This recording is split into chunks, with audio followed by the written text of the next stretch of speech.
What's going on, guys? Ethan, Steve, welcome to another episode of Tech Tip Tuesday, and we're going to talk about L.O.Cs, or line output converters. locks.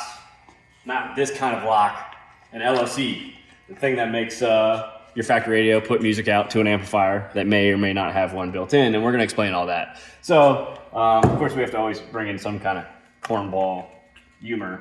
I couldn't think of anything better this time. I'm sorry, guys. But we're going to talk about all kinds of L.O.Cs, what they do for you, what they mean, how they work, and that is this week's episode of Tech Tip Tuesday, brought to you by Soundwave Customs. So we're going to start over here with more of our basic line-out converters, and we're going to start with the basis of what a line-out converter is, right? So basically it converts a high-level signal to a low-level signal. And if you want to do an amplifier, whether that's for subwoofers, interior speakers, and you do not have an aftermarket radio, and that amplifier does not have that portion built in the amplifier, because some of them do, and we'll get to that here in a little bit. We have to tap into a speaker level signal in your vehicle, because a factory radio does not have the RCA jacks, the little red and the white jacks that you would hook up any audio source to. So this module converts it from a speaker level to an RCA level, and that's how the amplifier receives the music or the signal, and then of course hence amplifies it and sends it to whatever speakers the amplifier is running. So that's a layman terms example of what L.O.C does. So yes, it's a required piece if you have a factory radio, and how to integrate a system, right? Yeah. It's an inexpensive way for you to convert your signal, and there are better ways to convert the signal also. But we're going to talk about the more entry-level ways to do that today. Yeah, I think we're going to break this down into parts, and you see a lot of other stuff on the table, and we're going to get to that a little later in this video. And I think it's going to be part one. Me and Steve and Andrew were talking about before this video, and we're going to have a part two, maybe even a part three, and get a little bit more in depth of integrating to the OEs in your factory vehicle systems, and how we could change curves and actually get a better signal than just these basic L.O.Cs or line-out converters, if you will. So yeah, I don't know where we're going to start.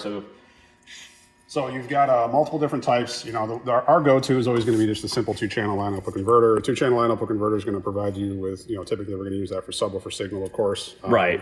This is also going to provide us, on this particular model, is going to give you a remote turn-on output, meaning we're not going to have to tap into another source in your vehicle to get an ignition or a switch signal in your car to tell the amplifier to turn on and off. Right. So real quick, and this is Education 101, so some of you might be more advanced and some of you may not be, and we're catering to everybody, right?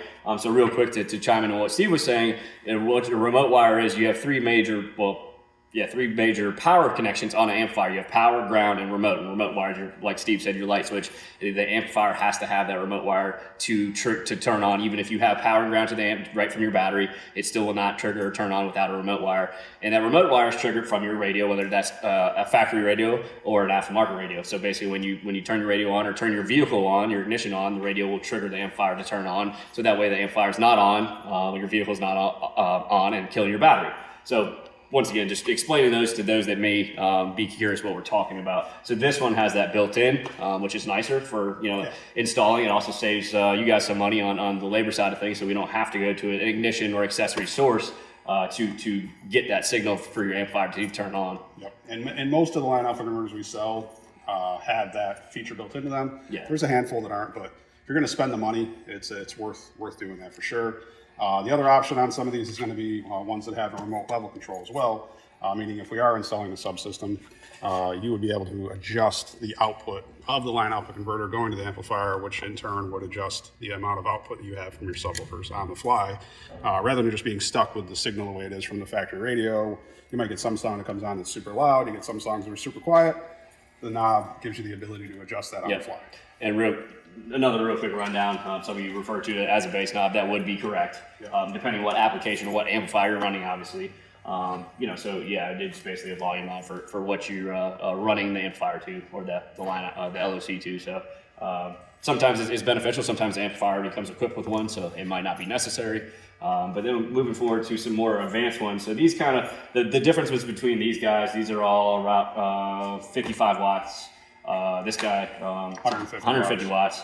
So if you want to explain that real quick, and then... Yeah, depending on the OEM system, some high power systems, some European cars, for instance, have very strong amplifiers built into them. So for us to tag the signal with these, we're going to make sure that we have something that will support that. We're not going to have any issues with lineup, and we're not being able to handle the wattage from the OEM system. Too much power, couldn't melt it, cause a hazard. So once again, we do everything right here at Soundwave Customs.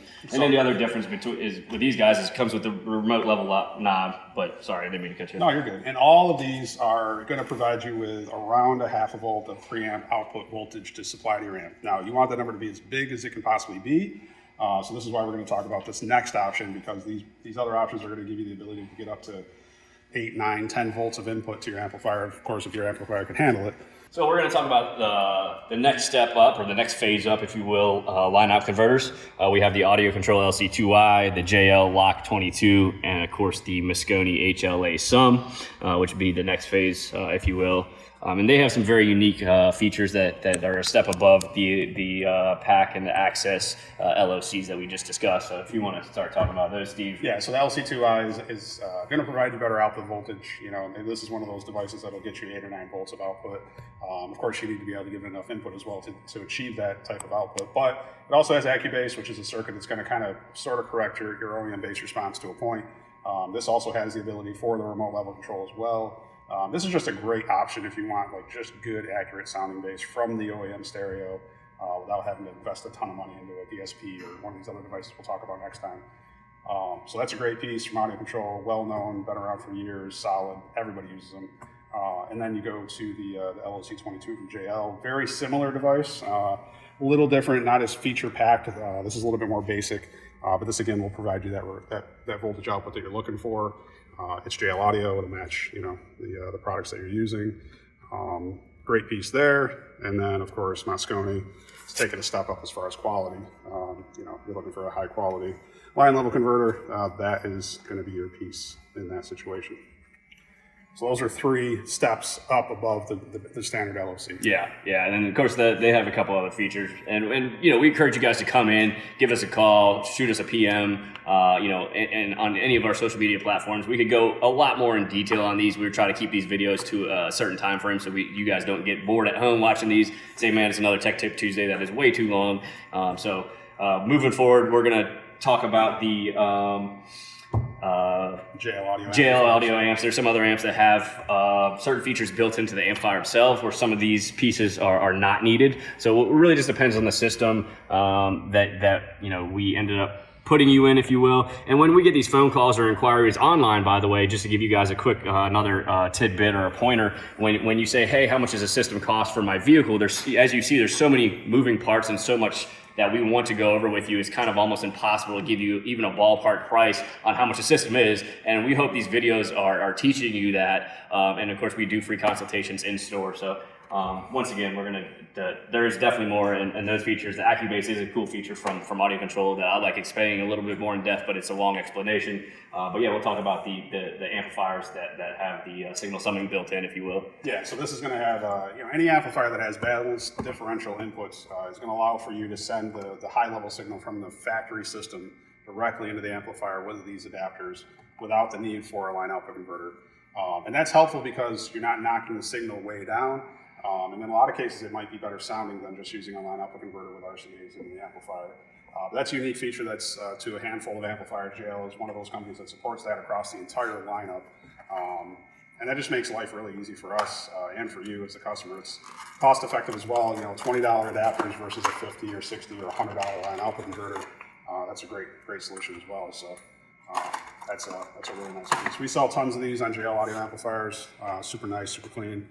That's just a simple RCA to speaker wire adapter. You know, very straightforward. Similar to what the L.O.Cs have inside their packages over there. It's converting you know, high level to low level, or vice versa. So and the amplifier has the you know, the switches on board to let the amplifier know whether or not you're using that low level or that high level.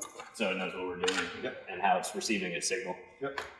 So yeah, that's a breakdown. Of course, we do have the fix and the tweak and the Maestro AR and the Access DSPs and the PAC Amp Pro and Audio Control amplifier with built-in L.O.Cs and DSPs internally inside the amplifier as well as with the amplifier. We're going to talk about that in a part 2 and maybe even part 3 because there's a lot to explain with those guys.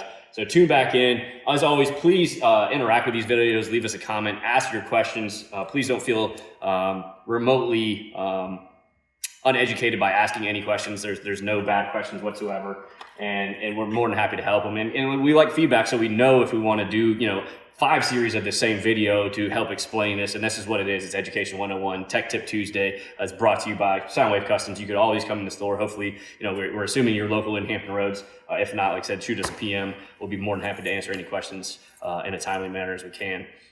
So that's really about it. I feel like there's something else and I almost forgot. I don't know what it was. That's it. As always, thanks for checking us out. We are here Tuesday through Saturday, 10 a.m. to 7 p.m. You can check us out on Soundwave Customs on all social media or visit our website at soundwavecustoms.com. And stay tuned for another Tech Tip Tuesday. Yeah, cool. Yeah. See you guys.